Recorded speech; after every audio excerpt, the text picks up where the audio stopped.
Danke jetzt. Zu Kodos letzten Abenteuer.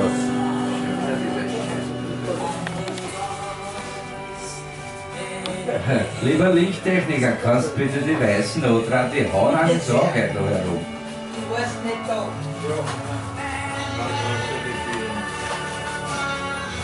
Dosenlärm ist weg. Willkommen, ihr liebe unübersehbare Menschenmenge. Nicht einmal vorstellen muss ich mir heute, weil ich jeden persönlich schon geschüttelt habe. Ich tue es aber trotzdem. Ich bin Kodo der Dritte, aus der Sternenmitte bin ich der Dritte von links.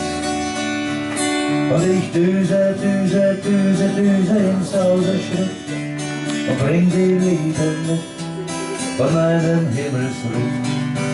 Denn die Liebe, Liebe, Liebe, Liebe, die macht viel Spaß. Viel mehr Spaß als irgendwas. Kodo aus der Ferne, der leuchtende Sterne, ich düse so gerne durchs All.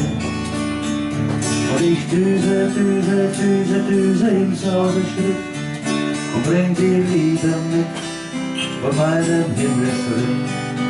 Denn die Liebe, Liebe, Liebe, Liebe, die macht viel Spaß. Viel mehr Spaß als irgendwas, mir zumindest.